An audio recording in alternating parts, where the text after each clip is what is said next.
Hello everyone and welcome to the Practical English brand. Today I'm going to be explaining past perfect tense.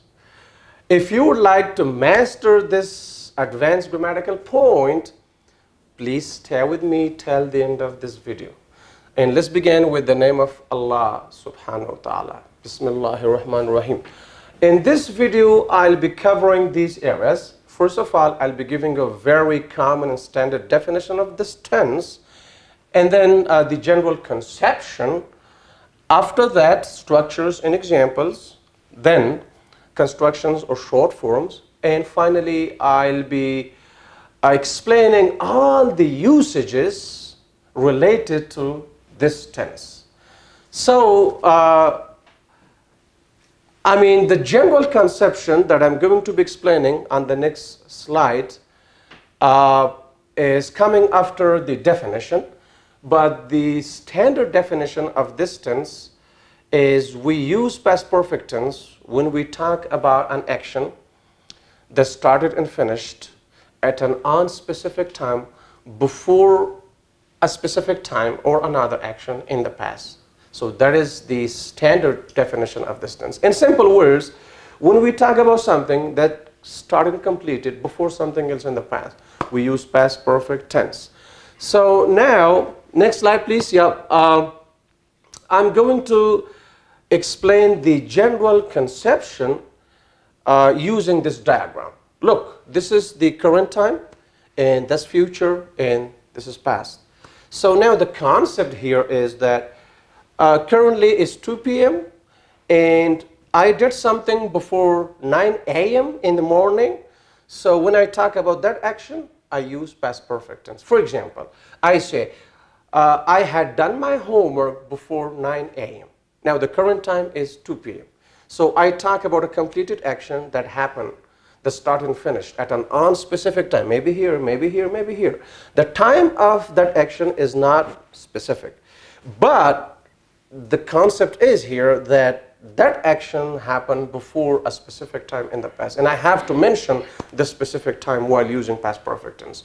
Or for example, he had graduated from university before 2018. Now the current, it's 2021, the current time. And I talk about an action that happened at an unspecific time, here, here, or here. We don't know exactly when. But before a specific time, I had graduated from university before 2018. And finally, when we talk about something that started and finished at an unspecific time before something else. For example, he had gotten married before he went abroad. Okay, the action of getting married happened here, here, or here at an unspecific time before another action, before something else that happened in the past. So before he went abroad. He went abroad, and before going abroad, he had gotten married. So in this case, we use past perfect tense. I hope this concept is clear. Now, on the next slide, I'm going to explain something amazing here. Keep in mind that you can also use past perfect tense to talk about the duration of a state using stative verbs, not action verbs in that case. There's only one exceptional case. There are 3 verbs here: work, live, and teach. If you use these 3 verbs in past perfect tense and talk about the duration of an action that started and continuously came up to another time in the past and then something else happened, in that case it's okay. But if you want to use other action or dynamic verbs, then you need past perfect continuous tense, not past perfect tense. But if you use state verbs, non-progressive verbs, in that case you can use past perfect tense to talk about the duration of a state that existed from some time up to another time in the past, before a specific time or before something else happened in the past. That's the concept. Look at these verbs over here. For example, want, need, like, love, belong, know, have, and be. These are all state verbs. For example, you say, I had needed a car for a long time before I finally bought one. Now, the state of needing a car I mean, we talk about the duration of the state, okay, using since and for. I mean, most commonly like the preposition for, but sometimes you may also use since. I'm going to give you an example about that too. Okay, so the duration of needing a car existed in the past from this time up to this time, and then something else happened. I bought that car, for example. Or you say, that house had belonged to him before 2018. So now we talk about the duration of the state. That house had belonged to him, let's say for 2 years, 3 years, 5 years, for many years before 2018. We talk about the duration of a state that existed from some time up to another time in the past before a specific time in the past. Or maybe before another action in the past. It's also possible. For example, you can say, I had known him for many years. I had known him since 2005 up to 2010 before he left Afghanistan, for example. Okay, so know is also a state verb. And now this example means that the state of knowing him existed from 2005 up to 2010 in the past, before he left Afghanistan, before something else happened in the past. That's also possible. And you can use these three verbs. For example, you can say, I had taught English for 2 years in New Delhi before I came to my country, before I came to Kabul. So that's also possible. I had taught English. The action of teaching English was in progress from some time up to another time in the past, and then another action happened. I came back to my country. I hope this concept is also clear. Keep in mind that whenever you use state verbs, you can talk about the duration of an action that started from some time up to another time in the past, before a specific time, or before another action in the past. Now we're going to move to the next slide and talk about the structures over here. So the structure, I mean, for affirmative sentences, at the beginning of your sentence, you bring your subject, then had as a helping verb, then main verb in third form or in past participle form, and whatever comes after that will be the rest of the sentence. Look at this example. He had done his homework before 10 p.m. So again, it's the same concept over here. He had done his homework. Look, subject he, had helping verb, and done main verb in third form, and his homework before 10 p.m. That's rest of the sentence. The concept is that the action of doing a homework was completed before 10 p.m., before a specific time in the past. But the action of doing the homework, I mean, the time of this action, doing the homework, is not a specific time. Don't forget this. And for negative sentences, your structure is subject, had not, plus verb third form, and plus rest of the sentence. You only add not, okay? Or you can use the short form hadn't. And we're going to talk about the contractions or short forms on the coming slides, inshallah. So example is, he had not done his homework before 10 p.m. or he hadn't done his homework before 10 p.m. Now let's move to the next structure. Okay, interrogative sentences or yes no questions. Okay, so what you need here, first of all, had I mean the helping verb at the beginning of your sentence, then subject, then main verb in third form, and then rest of the sentence. Whatever comes, complement or object or whatever, that's rest of the sentence. Look at the example. Had he done his homework before 10 p.m.? And then question mark, which is a part of the rest of the sentence. Negative interrogative, we have interrogative sentences and we have negative interrogative sentences. Now look, when you already know something, you just want to make sure, so most commonly use like, you know, negative interrogative sentences. You're somehow you have a little bit information about something and you want to confirm that your information is correct, so you use negative interrogative sentence.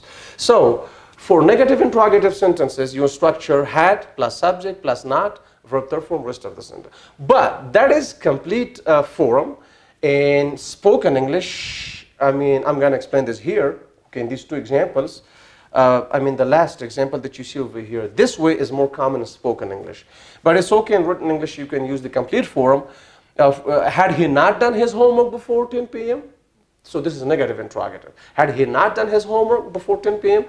Now look, it's a kind of like, I mean, in formal written English, you may use, I mean, this kind of form. But in spoken English, It's very, very common to use hadn't at the beginning and then subject. Hadn't he done his homework before 10 p.m.? So it's more common in spoken English. So done with this slide, and let's move to the next slide.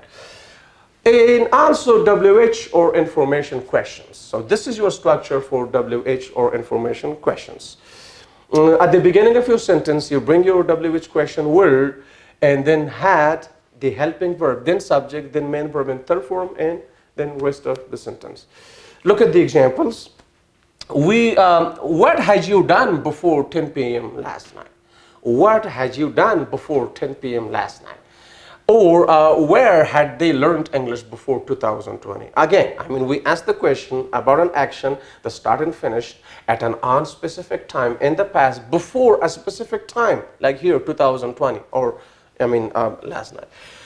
Negative interrogative sentences in WH questions. You can bring negative interrogative sentences inside WH questions or information questions. That's also possible. Look at the example. Why hadn't you done your homework before 10 p.m. last night? Look, I mean, this is the short form, which is very common in spoken English, but you may also use the complete form. Why had you not done your homework before 10 p.m. last night? That's also possible in spoken English. Now let's move to the next slide and see what's going on there. Oh, contractions. In spoken English, native speakers use a lot of contractions, reductions, and linking. And that's why non-native speakers can't understand, can't comprehend them easily, unless they have spent time in an English environment. So keep in mind that helping verbs are usually used in spoken English in contracted forms. So look at these forms over here.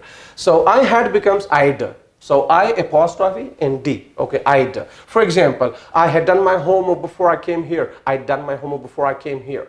And it's one of the reasons that a lot of students, English students, think that, oh, I heard an American and he or she was not using any helping verbs. They do use helping verbs, but in a short form. And that's why it's not kind of very understandable for English students who haven't spent time in the English environment. So I hope, where did you go? Yeah, okay, so we had, okay, what's going on here? No, go back. Okay, so we had weird, you had you'd, he had he'd, she had she'd, they had they'd, and it had it, and had not becomes hadn't. So now I can give you one example using all of these contraction forms. For example, I done my homework, we done our homework, you done your homework, he'd done his homework, she'd done her homework, they done their homework. It had done before I came here. You talk about something, okay. It had been done, sorry. Or you may say it had worked, before it was broken down. For example, you talk about a thing because your pronoun is it. So it had worked before it was broken down or something like that, okay. Hadn't, okay. I hadn't done my homework, or he hadn't done his homework before I came to the classroom, or before he came to the classroom. I hope this concept is clear, so you can use the contraction forms in spoken English. Now we move to the next slide, usages. It's very, very important to learn all the usages of past perfect tense. So, as I said in its definition, when we use past perfect tense, we talk about a completed action that happened at an unspecific time, before a specific time, before another action in the past. Look at the first example. He had taken the TOEFL IBT exam before 2020. So in this case, we talk about a completed action, taking the TOEFL IBT exam, the start and finish at an unspecific time, before a specific time, which is 2020 in the past. So this is one usage. Usage number two. She'd cooked dinner when the guests arrived. In this case, we talk about a completed action that happened at an unspecific time, that started and ended at an unspecific time, before another action when the guests arrived. Okay. So when we talk about the second action, we use simple past tense. When we talk about the first action that started and ended at an unspecific time, before this action, guests arrived, we use past perfect tense. Usage number 3. I don't know. No. Who told you to go back, man? Come on. Okay. Okay, usage number 3. Sorry for the inconvenience. Number 3. I'd known him for several years before he left Kabul. So again, I've just brought all of these usages over here on this slide. I already explained this. But the point here is, the concept here is that in this case, I'm talking about the duration of a state that existed from some time in the past up to another time, and then something else happened. So I've known him for several years. The state of knowing him existed for several years, and then something else happened before he left Kabul. Okay, before leaving Kabul, the state existed. Okay, and usage number 4. They were too tired today, for they'd been awake all night. Again, I told you that we can talk about the duration of a state. So the third form of to be is been, and again, it's a state verb, not a dynamic verb. When to be verbs are used as main verbs in sentences, they don't show any actions, but they show a kind of state of existence. Okay, so now the concept over here, we can also talk about cause and effect or reason and result using past perfect tense. That's also possible. So they were too tired today. Why? The question is why? Why were they tired today? Because they'd been awake all night. So now for they'd been awake is like kind of compound sentence, but you can also use a complex sentence using because, adverb clause of cause and effect. Okay, so now you can use complex and compound sentences in order to use past perfect tense to talk about cause and effect or reason and result. So being awake all night, okay, is the reason, and they were too tired today is the result. That is the cause, and this is the effect. They were awake all night, and now the effect is that they were too tired. And finally, example number 5, I wasn't hungry at 2 p.m. because I'd already eaten lunch. Now, this is a complex sentence. So now the question is that why wasn't I hungry, okay, before 2 p.m.? So now, because I'd already eaten, so I wasn't hungry at 2 p.m. because I'd already eaten. I'd already eaten, that is the cause, and I wasn't hungry is the effect of that cause. Or that is the reason, and this is the result. So you can use past perfect tense to talk about cause and effect or reason and result in the past as well. I hope you learned how to use past perfect tense correctly. And let's see, the next slide, which says thanks for watching. Subscribe if you have not subscribed to our channel so far. It's really up to you. If you have found out that our lessons are useful for you, important for you, so you may subscribe it and share this video, like it, share it with your friends. And this much is enough. Have a great time. Bye-bye.